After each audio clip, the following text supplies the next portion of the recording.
Giovanni de' Medici, a man driven by ambition, surveyed his accounts. The Medici Bank flourished, but wealth alone was not enough.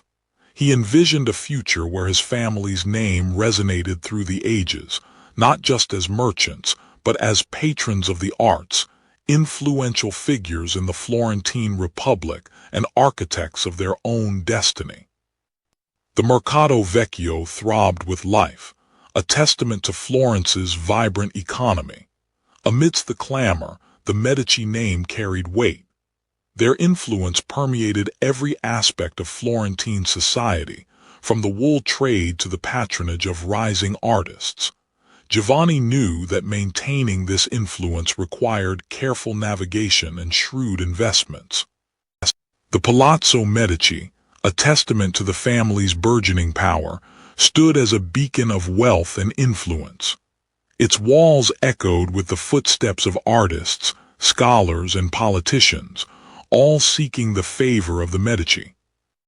The evening meal provided a rare moment for the Medici family to gather. Giovanni, ever the patriarch, observed his children, his gaze filled with a mixture of pride and concern. Sophia, a woman of quiet strength and keen intellect, ensured the smooth running of the household while subtly guiding her children's education. She balanced the demands of her social position with her own thirst for knowledge. Lorenzo, the heir apparent, possessed his father's ambition, but yearned for more than just mercantile success. He was drawn to the burgeoning humanist movement, to the beauty of art, and to the excitement of political maneuvering. Beatrice, confined by the expectations of her gender, found solace in books and dreams of artistic expression. She longed for the freedom to explore the world beyond the palazzo walls. Alessandra, an orphan taken in by the Medici, understood her precarious position. Grateful for their generosity, she strived to prove her worth, her intelligence and loyalty her only currency. Lorenzo, Giovanni began, his voice resonating with authority. Your education must continue. I have secured the finest tutors in Florence. You will master Latin, rhetoric, and the art of diplomacy. These skills are essential for a Medici. Lorenzo nodded, acknowledging his father's expectations, but his mind wandered to the writings of Plato and the sculptures of Donatello. He understood the importance of his duties, but his heart yearned for something more. Giovanni's gaze shifted to Sophia. We must also consider a suitable marriage for Lorenzo. A union with a powerful family would solidify our position and secure our future. He paused, allowing his words to sink in. Sophia's heart sank slightly. She understood the necessity of such alliances, but she also hoped for her son to find genuine happiness. The weight of tradition pressed heavily upon them all, shaping their destinies in ways they could not yet foresee. The future of the Medici family was being forged, one strategic decision at a time. Giovanni understood that securing the family's legacy demanded more than wealth. It required educated heirs, versed in diplomacy and statecraft. He ensured Lorenzo received the finest tutelage Florence could offer, a foundation upon which Medici power would be built. Lorenzo grappled with the complexities of Roman history, the rise and fall of empires, the lessons of leadership. His tutor, Messer Bartolomeo, relentlessly drilled him in rhetoric, philosophy, and the art of governance. While Lorenzo mastered political theory, Beatrice learned the skills deemed appropriate for a young woman of her station: music, needlework, and the art of managing a household. Her days were filled with lessons designed to make her a suitable wife for a man of power. Alessandra, though an orphan and of lesser status, was given a place within the Medici household. She assisted Sophia with household tasks, but also received instruction alongside Beatrice, though with a different emphasis. Sophia, ever the pragmatist, ensured the smooth running of the Medici household. She understood the power of appearances and the importance of maintaining a well-ordered and impressive home. Beatrice yearned for more than embroidery and music. She secretly wished to share in Lorenzo's intellectual pursuits, to delve into the world of philosophy and literature. Sophia herself, a woman of considerable intellect, understood Beatrice's yearning. She, too, had chafed against the limitations placed upon women, finding solace in books and quiet contemplation. Lorenzo excelled not only in his studies, but also in physical pursuits. Fencing, riding, and hunting were essential skills for a nobleman, preparing him for the challenges of political life. Alessandra's position in the household was complex. She was neither servant nor fully equal to Beatrice, but she found contentment in her role, offering companionship and quiet support. Giovanni closely monitored Lorenzo's progress, ensuring that his son was developing the skills and knowledge necessary to navigate the treacherous world of Florentine politics. Sophia worried about Beatrice's future. She knew the limited options available to women and hoped her daughter would find happiness within the confines of societal expectations. Lorenzo, poised on the cusp of adulthood, felt the weight of his family's expectations. He knew his future was inextricably linked to the fate of Florence and the legacy of the Medici. The weight of the Medici Bank pressed heavily on Giovanni. The markets of Europe were volatile, and rival banking houses were circling like vultures, eager to exploit any weakness. Sophia, ever attuned to her husband's moods, sensed the storm brewing within him. She brought him wine, a silent offer of comfort and support. "The Pazzi are aggressively undercutting our interest rates in Rome," Giovanni said, his voice tight. "They aim to cripple us." He referred to a competing Florentine banking family, who were also involved in merchant activities and were suspected of plotting against the Medici. "Perhaps it is time to call in some favors," Sophia suggested. "Our allies in the Signoria owe us a debt or two. This economic threat can be turned into a political advantage." Giovanni summoned Lorenzo. The young man was quick-witted and observant, showing an aptitude for finance and politics. Giovanni valued his insights, even if Lorenzo was still wet behind the ears. "The foundation of our banking house is built on trust and prudence, Lorenzo, but the Pazzi disregard all sense. We must demonstrate strength but not appear to be aggressive. This is a delicate dance. Father, perhaps we can offer more favorable loans to artisans and merchants loyal to Florence. This will strengthen the economy and solidify our base of support." Alessandra, ever grateful for the Medici's generosity, assisted wherever she could. Her meticulous nature and sharp mind made her invaluable in managing the endless paperwork of the bank. Giovanni convened a meeting with his trusted advisors, seasoned merchants and political strategists who had served the Medici family for generations. They debated interest rates, loan strategies, and the delicate art of political maneuvering. Beatrice, though excluded from the official discussions, observed the proceedings with keen interest. She longed to contribute, but societal expectations confined her to the role of a silent observer. The Medici's influence extended far beyond the bank. Giovanni addressed the Signoria, Florence's governing council, appealing for support and warning of the dangers posed by the Pazzi's reckless financial practices. Political influence was crucial to the Medici's success.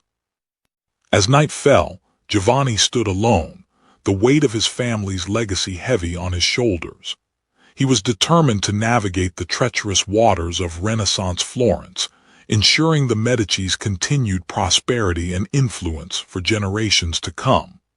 The Medici family played an important role in the history of Florence during the Renaissance. Giovanni's family also patronized the construction of religious buildings and commissioned artworks. Beatrice, confined by the expectations of her gender, found refuge in the clandestine pursuit of art. The world of colors and forms offered an escape from the prescribed path of marriage and motherhood. Alessandra, bound to no expectations, recognized the flame of creativity within Beatrice. She shared forbidden knowledge, whispered verses of Ovid and Petrarch, and offered a silent promise of companionship in their shared defiance of convention. The women found solace in each other, sharing a secret world of poetry and art. This hidden sanctuary offered Beatrice an opportunity to develop her talents. One afternoon, Sophia, while overseeing the household, stumbled upon Beatrice's secret. A half-finished portrait lay exposed, a testament to her daughter's hidden passion. Fear gripped Beatrice as she faced her mother's gaze. Would her artistic aspirations be crushed beneath the weight of societal expectation? Sophia, torn between societal duty and a mother's desire to nurture her child's talents, found herself at a crossroads. She recognized her daughter's skill, but also knew the limited opportunities afforded to women.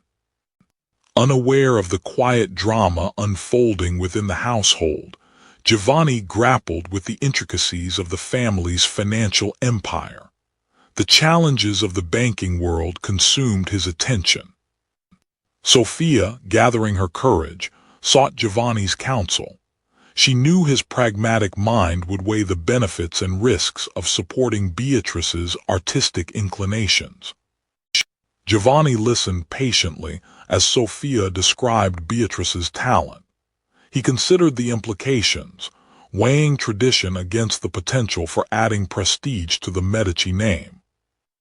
As days turned into weeks, Beatrice's spirit waned. The uncertainty surrounding her future cast a shadow over her artistic passion. Sophia, with Giovanni's cautious blessing, gifted Beatrice a set of fine art supplies. It was a small act, but it spoke volumes about the delicate balance between tradition and the nascent stirrings of female ambition within Renaissance society. Though societal constraints remained, Beatrice's artistic journey had begun. Within the confines of her gilded cage, she found a measure of freedom and self-expression. The weight of the Medici name settled heavily on Lorenzo's young shoulders. Tonight's gathering, a carefully orchestrated display of Florentine society, was a testament to his family's power and a constant reminder of his duty. Giovanni watched his son, assessing his posture and demeanor. These social events were not mere pleasantries. They were strategic maneuvers in the complex game of Florentine politics. Lorenzo forced a smile as he exchanged pleasantries with Contessa Emilia, a potential bride whose family held considerable sway in the region. Every word, every gesture was scrutinized, weighed for its potential impact on the Medici's standing. Sophia navigated the ballroom with practiced grace, subtly guiding Lorenzo through the intricate social dance. She understood the delicate balance between ambition and diplomacy, a lesson she hoped to impart to her son. The relentless scrutiny began to suffocate Lorenzo. He retreated to a quiet corner, seeking refuge from the suffocating expectations. The city lights twinkled below, a reminder of the vast world beyond the confines of his family's ambitions. Giovanni found Lorenzo at the window, his silhouette framed by the moonlit sky. He placed a hand on his son's shoulder, a rare gesture of affection, tinged with the weight of expectation. "The family's future rests on your shoulders, Lorenzo," Giovanni said, his voice low and serious. Marriage is not about love, but about securing alliances and ensuring our continued influence. Later that week, Lorenzo sought solace in the Medici library, surrounded by the wisdom of the ages. He yearned for something more than political alliances, a connection built on genuine affection and shared intellect. Alessandra entered the library, a stack of scrolls in her arms. She had witnessed Lorenzo's struggle, sensing the conflict between duty and desire that tormented him. "Sometimes," Alessandra said softly, "the greatest strength lies in finding your own path, even when it deviates from the expected." Meanwhile, Beatrice continued to find solace in her art, a world where she could express her own desires, unburdened by the expectations of her family name. She understood Lorenzo's struggle more than anyone, silently sharing his yearning for freedom. Lorenzo stood on the balcony, the Florentine skyline stretching before him. He knew the path ahead would be fraught with challenges, but he resolved to find a way to honor his family while forging his own destiny. The weight of lineage was heavy, but it would not crush him. A shadow fell upon Florence, darker than any political intrigue. The plague, that dreaded specter, had returned. Fear, a palpable entity, stalked the streets, silencing the usual vibrant commerce and laughter. Sophia, ever the pragmatist, took immediate action. Precautions were paramount. Orders were issued. Increased cleanliness, restricted access to the palazzo, and the careful monitoring of all who entered and exited. Giovanni summoned Lorenzo. "This is no time for youthful pursuits," he declared, his voice grave. "Florence needs our help. We must use our resources wisely to alleviate the suffering." Beatrice, though confined, felt the city's fear deeply. She channeled her anxieties into her art, sketching scenes of hope amidst the encroaching darkness. Alessandra, with her knowledge of herbs and healing, proved invaluable. She worked tirelessly alongside Sophia, preparing remedies and offering comfort to the household staff. Giovanni attended meetings with city leaders, offering financial support and advocating for measures to control the spread of the disease. He urged them to provide food and shelter for the poor, who were most vulnerable. Lorenzo, at his father's direction, organized the distribution of food and supplies to the needy. He witnessed firsthand the suffering and despair that gripped the city, hardening his resolve. Within the palazzo walls, Sophia tended to the sick, offering comfort and care to those afflicted by the plague. Her compassion knew no bounds, regardless of social standing. Alessandra sought solace in prayer, her rosary beads clicking softly as she pleaded for divine intervention to halt the plague's relentless march. Giovanni faced a heart-wrenching dilemma. To protect the family, they might need to isolate themselves, potentially abandoning those under their care. The decision weighed heavily on his soul. Sophia, however, refused to abandon their responsibilities. "We cannot turn our backs on those who depend on us," she insisted, her voice filled with conviction. "We will find a way to protect everyone." The Medici family, despite the fear and uncertainty, stood united. They would face the plague together, bound by kinship and a shared commitment to their community. The fate of Florence and their own hung in the balance.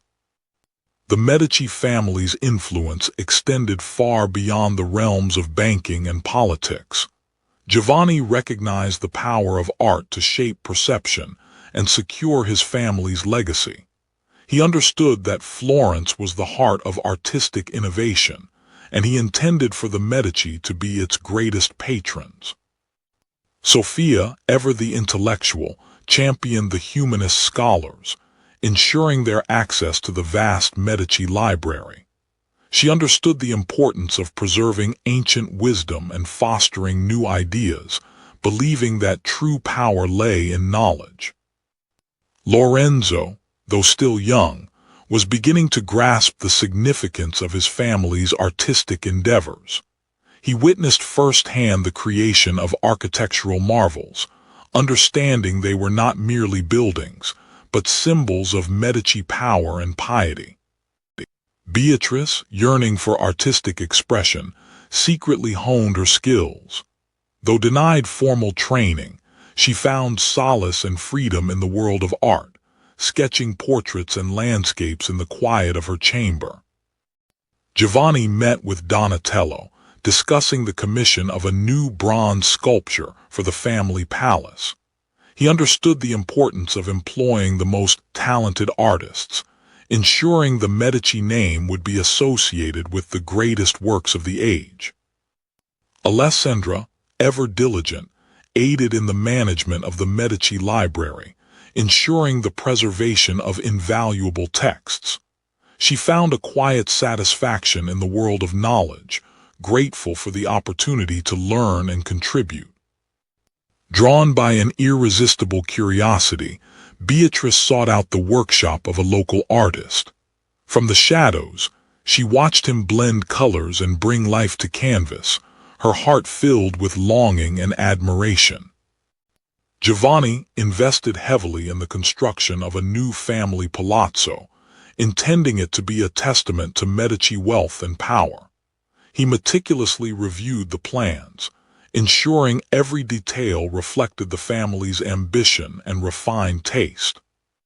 Sophia fostered a vibrant intellectual environment within the Medici household, hosting gatherings of poets, philosophers, and artists.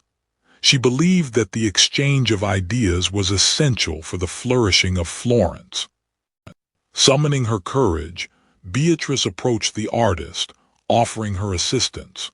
To her surprise, he accepted, granting her a small but precious opportunity to participate in the creative process. Lorenzo visited the bustling construction site of the Medici Chapel, immersing himself in the project's details and its symbolism for the family's future. He understood that the family's artistic projects cemented their legacy. As Beatrice carefully mixed the paints, she felt a sense of purpose she had never known before. The opportunity, though modest, was a gateway to a world she desperately longed to explore, an opportunity to finally express herself and leave her own mark on the world. Alessandra held the parchment in her trembling hands, a marriage proposal, a life she hadn't dared imagine for herself, from Marco, the gentle carpenter she had met at the market. The proposal was not unwelcome to Giovanni. Alessandra had been a loyal and helpful member of the household. A good marriage would ease his responsibilities towards her. But Sophia saw the turmoil in Alessandra's eyes. More than just gratitude, she felt a deep affection for the young woman who had become almost like a daughter. "I am grateful truly for Marco's offer," Alessandra confessed, her voice trembling. "But I don't know if I am ready. What if I disappoint him? What if I miss the books and the learning?" Sophia listened with understanding. "Marriage is a sacred bond, Alessandra. It should be entered into with love and a clear heart. Do not rush your decision. Pray, reflect, and listen to your own soul."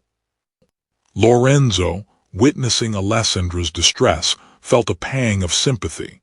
He knew she valued her education, something a marriage to a simple artisan might curtail. Beatrice, too, understood Alessandra's predicament. She herself yearned for more than society allowed, and saw a kindred spirit in Alessandra. Alessandra spent days observing Marco. He was a kind and honest man, respected by his peers. But could she be content with a life so different from the intellectual pursuits she had come to cherish? She sought solace in prayer, asking for guidance. The weight of the decision pressed heavily upon her. She realized the choice was not just about her future, but also about her place within the Medici family. Sophia, sensing Alessandra's internal conflict, led her to the library. "Tell me, Alessandra," she said gently, "what is it that your heart truly desires?" I desire to learn, to read, to contribute something more than just domestic skills," Alessandra declared, her voice gaining strength. "I am grateful for Marco's offer, but I cannot accept it. Not yet. I need to discover who I am beyond being simply a wife." Sophia smiled, a wave of relief washing over her. "Then you have made your decision, Alessandra, and I will support you in it. You are a part of this family, and your happiness is important to us." The Medici Bank's success had made enemies, and whispers of conspiracy reached Giovanni's ears. A rival family, the Pazzi, were plotting against the Medici's growing power, seeking to undermine their influence in Florence. Unaware of the full extent of the danger, Lorenzo was tasked by his father with a delicate diplomatic mission to Siena. The objective was to secure a trade agreement, but Giovanni knew the trip was also a test of Lorenzo's abilities and loyalty, placing him amidst the brewing storm. Giovanni confided in Sophia about the Pazzi's treachery. She listened intently, her mind already formulating plans to protect her family, especially Lorenzo, who was now venturing into dangerous territory. Beatrice, sensing the tension within the household, sought solace in her art. Even in her sanctuary, she felt a shadow looming, an unspoken fear that permeated the very air around her. Alessandra, tending to her duties within the household, inadvertently overheard a hushed conversation among the servants. Rumors of a plot against the Medici family were spreading like wildfire, igniting her concern for their safety. Lorenzo arrived in Siena, greeted by a seemingly warm welcome. However, he sensed an undercurrent of hostility, a subtle tension that made him uneasy. He knew he was walking into a viper's nest. Back in Florence, Giovanni convened a secret meeting with his most trusted advisors. They discussed strategies to counter the Pazzi's plot, realizing that their family's survival depended on their ability to outmaneuver their enemies. Sophia, unable to directly influence the political machinations, focused on what she could control, her family's well-being. She penned a coded letter to Lorenzo, warning him of the danger and urging him to be cautious. Alessandra, entrusted with delivering Sophia's letter, understood the gravity of her task. She navigated the bustling streets of Florence, careful to avoid drawing attention to herself, knowing that the letter could be the key to Lorenzo's safety. Lorenzo received Sophia's letter and quickly deciphered its hidden message. The warning was clear. He was surrounded by enemies and his life was in danger. He knew he had to act swiftly and decisively to protect himself. Giovanni, standing on the balcony of the Palazzo Medici, felt the weight of responsibility pressing down on him. He knew that the coming days would be a test of his strength, his cunning, and his family's resilience. In the family chapel, Beatrice prayed for her brother's safety and for the protection of her family. As the political storm gathered, she sought solace in faith, hoping that divine intervention would guide them through the darkness. The threat from the Pazzi family loomed large. Giovanni, ever vigilant, meticulously reviewed every detail, seeking to dismantle their plot before it could fully materialize. He knew the future of his family and Florence itself rested on his shoulders. Giovanni shared the gravity of the situation with Lorenzo. He impressed upon his son the importance of loyalty, vigilance, and strategic thinking. Lorenzo, though young, understood the stakes and pledged his unwavering support. Sophia, ever the anchor of the family, offered solace and practical support. She understood the toll the political turmoil was taking on Giovanni and Lorenzo, and provided a much-needed moment of respite. Together, the Medici family faced the uncertain future, their bonds strengthened by adversity. They were determined to protect their legacy and ensure the prosperity of Florence. Lorenzo, inspired by the humanist ideals of the Renaissance and influenced by Alessandra's sharp intellect, began to see his future not just as a banker, but as a patron of the arts and a guardian of Florentine culture. He resolved to embrace his responsibilities with a renewed sense of purpose. Beatrice, though constrained by societal expectations, found a way to express her artistic talents. She secretly painted, capturing the beauty and spirit of those around her, finding solace and empowerment in her art. Sophia, discovering Beatrice's hidden artistic pursuits, recognized her daughter's yearning for self-expression. While bound by societal norms, Sophia resolved to find subtle ways to nurture Beatrice's talent and provide her with opportunities for growth. Giovanni reflected on the importance of family, the bonds that had sustained them through trials and tribulations. He understood that true legacy lay not just in wealth and power, but in the values instilled in his children and the contributions they made to society. Alessandra, now married to Marco, continued to share her knowledge and compassion, educating the children of Florence and embodying the Medici family's commitment to social responsibility.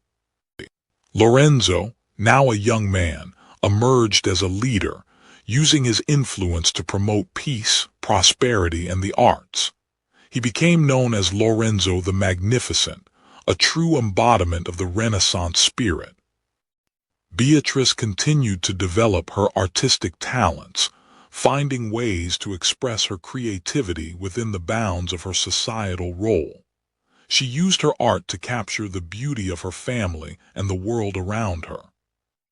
Years passed, and the Medici family prospered, leaving an indelible mark on Florence and the Renaissance. Their legacy lived on, not just in their wealth and power, but in their patronage of the arts, their commitment to education, and the enduring bonds of family that sustained them through generations.